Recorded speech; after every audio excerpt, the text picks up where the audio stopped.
Okay, so this is going to be a short demonstration on how to create a three-dimensional object from a profile and a path.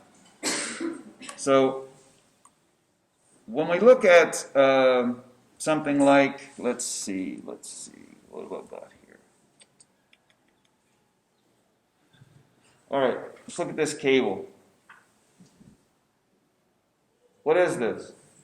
If you were going to say what kind of shape this is, okay, it's a cylinder, but what if it was a simple shape? A line. But what else? A circle. Yes. It's a circle pushed along a path. See what I mean? Yes. And you can take the line and make it any shape you want and push the circle to match the line and to form the shape. So that's what we're going to do. So to start this out, I'm going to hit space, and the first thing you want to do is to make sure that you have interactive creation on. And I don't mean for polygons, because we're not going to worry about polygons. We're going to use NURBS. And we're going to use NURBS primitives. We're going to use a circle. And we're going to use a new type of curve today. We're going to use a CV curve. Before we used a Bezier curve. Today we're going to use a CV curve. All right, so let's say that I want to just create a small S-shaped cable, right? Let's say that you have some awesome teacher that tells you that you need to go home and make a 3D model of your room using all of the cables, electronic devices, and stuff too, which you will do later. So you need to know how to make the cables. So here we go. First thing I'm going to do is, since I'm going to make an S shape, I'm going to go on one of these, whether it be the side or the front, it doesn't matter which one, and I'm going to make a circle, and then on the other one, I'm going to make the line. The circle, or the shape that gets pushed, is called the profile. The line that you push it along is called the path. So you're going to push the profile along a path to create a three-dimensional shape. So on my front, I'm going to go ahead and maximize this, and I'm going to create. And again, when you look at NURBS primitives, you want to make sure interactive creation is on. Okay, let me turn this thing on too. All right, so create NURBS primitives, circle. But make sure that interactive creation is turned on.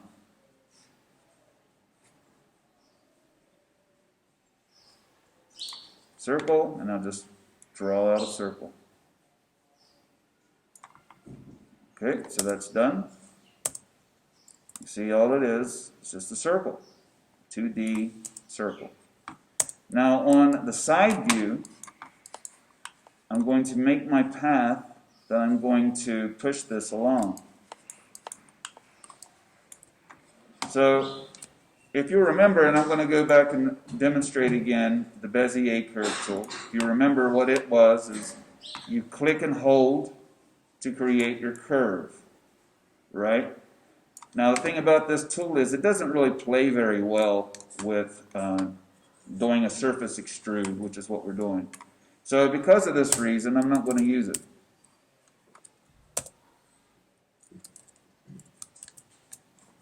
Instead, I'll use the CV curve.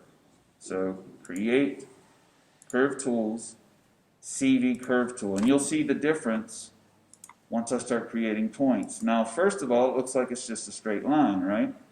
This is just the guide. It's not even the curve. As I keep clicking, you'll see what happens. And I'm not clicking and dragging. If you click and drag on this one, you can just move around the point. Okay? In some ways, it's easier to use, but the problem is if you try to cross the streams like this, you're going to have trouble. So don't do that. You don't want to do that. Anyway, I'm going to back this up, and I'll start making my S-shaped curve.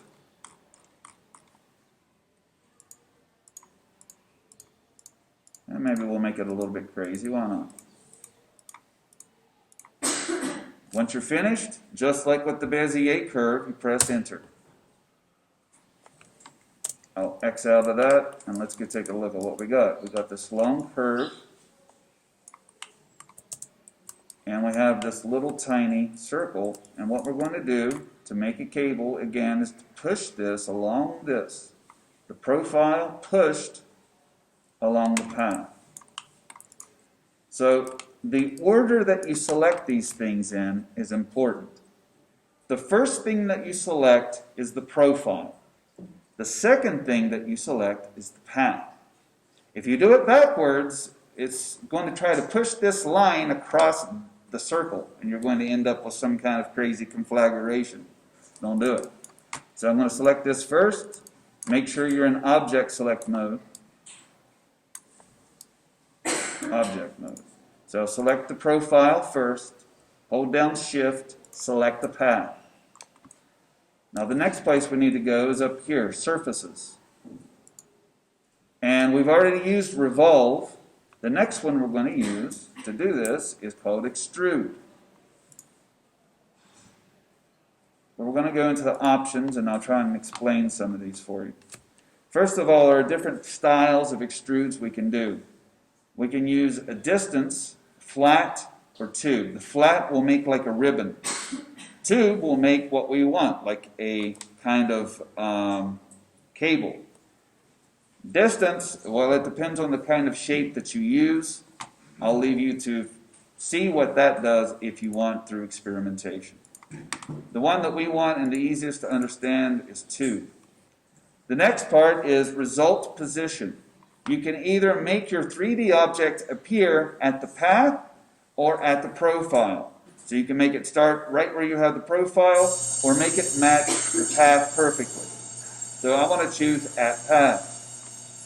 The next is asking you where you want the pivot point to be, and it really doesn't matter which one you choose. You can choose the end point, which will make it at the very end of the line, or component. Usually will center it right in the middle of the component.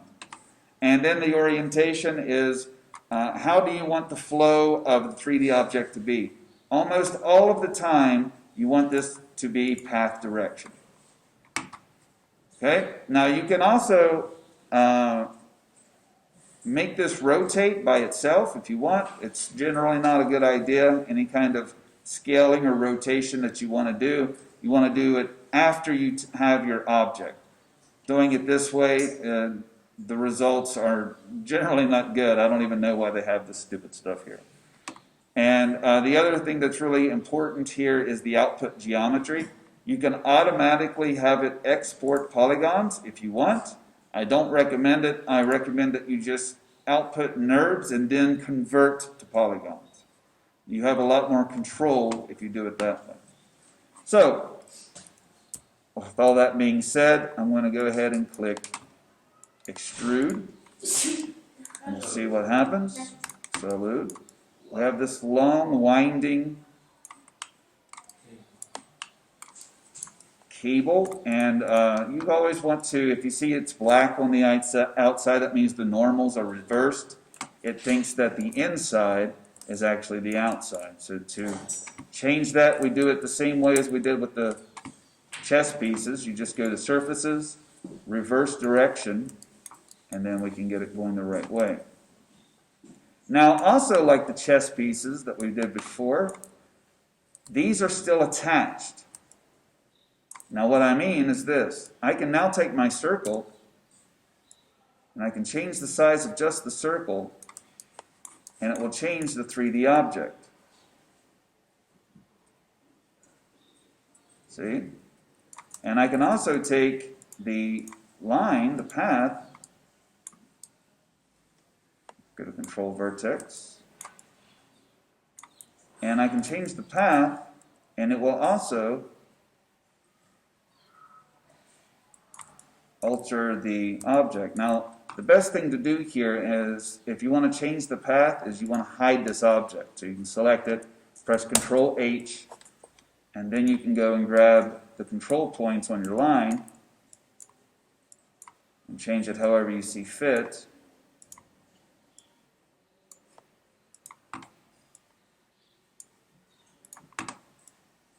And then if you want to unhide everything, you hold down Control, Shift, and then press H, and that will unhide your object. You can see what's going on here.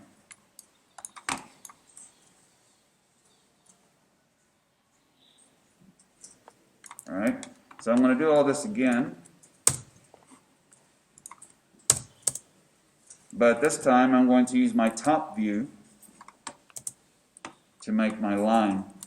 Now keep in mind that the creation steps that you do don't matter. Like I can make the path first or the profile first. It doesn't really matter. So in this case, I'll do the same thing. Create curve tools, and I'll use the CV curve again. Click, click, click, click, click.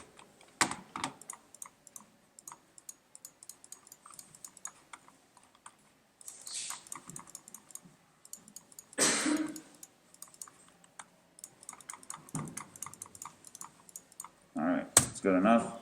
And this time, instead of using a circle, let's use a different shape. But the thing is, you want to make sure that you make the shape in such a way that it's going to be kind of perpendicular to the starting point of the line. Now let me show you what happens if you don't. I'll go into my side view, and this time instead of creating a circle, I'm going to create NURBS Primitives, and let's make a square. Alright, so I made it parallel, or not parallel, I made it perpendicular, but let's make it parallel and watch what happens. I'll just twist it to where it's kind of almost edge on with the path, and I'll do the same thing again. Oh, I don't want to do that. Object mode. Move this guy up. It's making 4 lines. Okay, I understand what's doing that. Alright, so I'm going to select my profile first, select the path, surfaces, extrude, and look what happens. It extrudes it exactly the way that this is oriented. Right? If I take this and rotate it, see what happens to the shape? So you want to make sure when you line this guy up, let me shrink it so you can better see. Whenever you first create that shape, you want to line it up in such a way that it's going to be perpendicular to the starting point of the path, because if you don't, you're going to get this mess. All right? You can use it to do the automatic normals like so. You can see that this is kind of a, I don't know, something. But anyway, you get the general idea, yeah? So here's your challenge. You are going to create a spring, and I want you to see if you can figure out how to do it. Everything I've done so far has been on one plane, right? It's always been flat. But what I want you to do is to make a spring. Think about how the easiest way is that you can do it, so that then on Friday I can show you an easier way. But I want you to see if you can figure out how to do this. Now, I don't expect this many turns. I want 4 turns. So 1, 2, 3, 4. That's it.